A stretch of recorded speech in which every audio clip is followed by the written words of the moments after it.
वेंगुर्ल्यातील श्रीराम मंदिरात आज राम जन्मोत्सव मोठ्या भक्तिमय वातावरणात साजरा झाला। भाविक भक्तांनी राम जन्मोत्सव सोहळ्यासाठी मोठ्या प्रमाणात गर्दी केली होती। श्रीराम जन्मानिमित्त असलेलं कीर्तन आणि रघुपती राघव राजाराम पतित पावन सीताराम या जयघोषात मंदिरातील वातावरण उजळून निघालं होतं। श्रीराम यांना जन्मोत्सवादरम्यान पाळण्यात घातल्यानंतर प्रभू श्रीरामांवर पाळणा गाण्यात आला। सर्व भाविक भक्त तल्लीन होत या सोहळ्याचा आनंद घेत होते।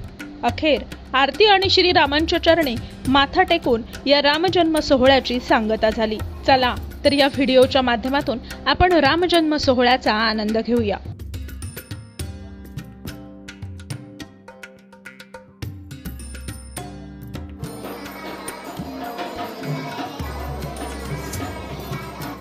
सर्वसामान्य जनांचा उद्धार व्हावा, सर्वसामान्य जनांना स्वतःच्या जीवनाचा कुठेतरी कृतकृत्यता त्रास म्हणा त्या महत्वामध्ये आपण जरी त्याचं गुणगान केलं, परमेश्वराच्या गुणगानातूनच आपण आपलं जीवन कृतकृत्य हे बनू शकतं। एक अभंगातून सूचित केलं।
आज सगळेजण आपण इथे बसलेले आहोत, पण आता पवन किंवा सूर्य चंद्र योग्य अशा प्रकारे वातावरण, उच्च ग्रह सुद्धा त्या ठिकाणी जन्मकाली चांगले असावे अशा प्रकारची स्थिती निर्माण झाली आणि तो दिवस जो निवडला तो या ठिकाणी चैत्र शुक्ल पक्षातील नवमी तिथे परमाध्यानेला महाविष्णूंनी कौसल्य पोटी आपल्या अवतार धारणाची स्थिती निर्माण केली।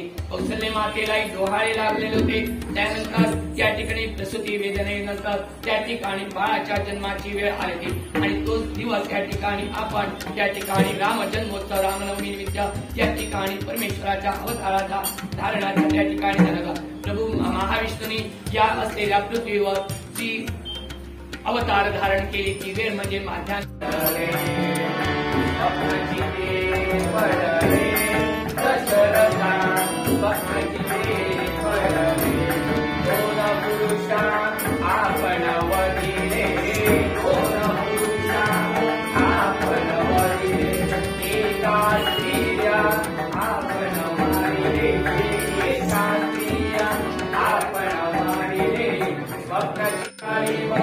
शापिकीच्या नरेशाम त्राणांतरादेव शापिकीच्या नरेशाम तू पुत्र पुत्र म्हणून मरशील ऐसा, तू पुत्र पुत्र म्हणून मरशील ऐसा। ऐसे वदोनी ते दिले देह त्यानी, ऐसे वदोनी ते दिले देह त्यानी, राजा मनी हर्ष विशदमनी। जेव्हा श्रावणबाळाने आपल्या मुखातून शापवाणी दिली, एका शापामध्ये सुद्धा आशीर्वाद होता आणि म्हणूनच दशरथ राजाने त्याचं दुःख मानलं नाही। त्याच्यामुळे प्राणांतकाले मग शापिती नरायचा पुत्र पुत्र म्हणून मरशील ऐसा. एखाद्याला शाप दिल्यानंतर थोडं वाईट वाटते, पण त्या शापामध्ये कुठेतरी पुढील जन्माच्या सार्थकाचा आशीर्वादही रचलेला होता. आणि इथे त्या दोन प्राण्यांनी पुन्हा आपलं प्राणोत्क्रमण केलं. जे स्वप्न पडलेलं होतं ते दोन पुरुष आणि स्त्रियांचं हत्या होती. आणि ही हत्या म्हणजे या ठिकाणी श्रावणबाळ त्याचे वडील आणि स्त्री म्हणजे त्याची आई होती.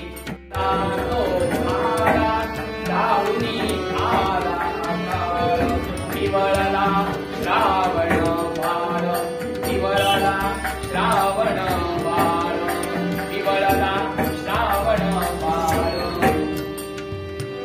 रघुपती राघव राजा सीताराम.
त्या ठिकाणी त्याच्या लक्षातून तो पुढे प्रवाहित झालेला असतो.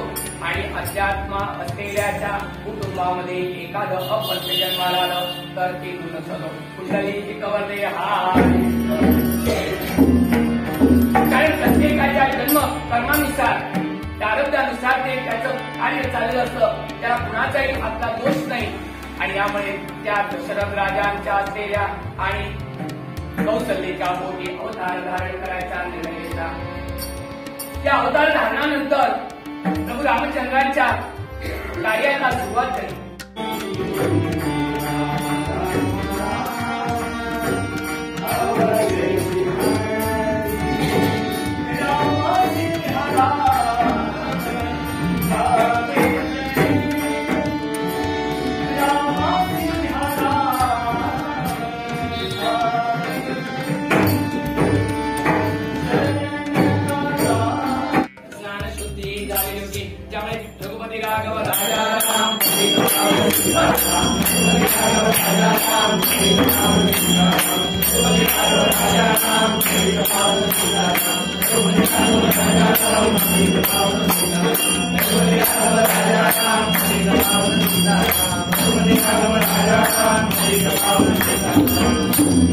सिंधु कावेरी जलेस्मिन् सन्निधौ सर्वाश्रेया सप्तनद्यांनी जनुकाई आपल्या असलेल्या मानव रूपामध्ये त्या ठिकाणी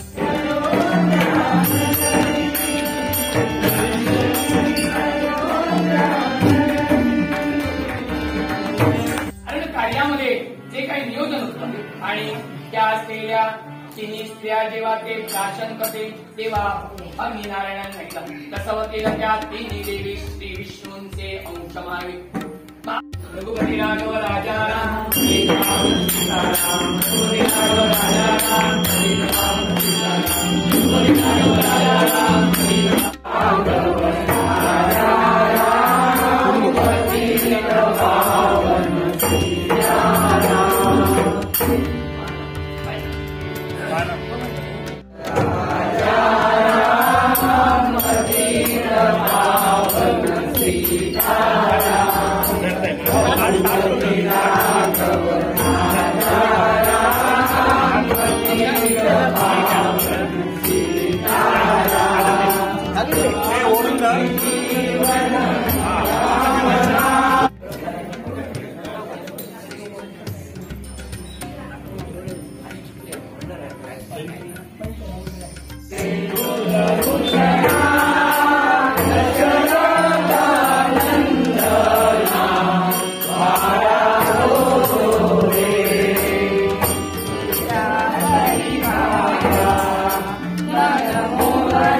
परमेश्वराने ठरविल्याप्रमाणे परित्राणाय साधूनां विनाशाय चतुर्भुजां धर्म संस्थापनार्थं संभवामि युगे युगे अशा प्रकारे सातवा प्रभू रामचंद्रांचा अवतार धारण करून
Bye.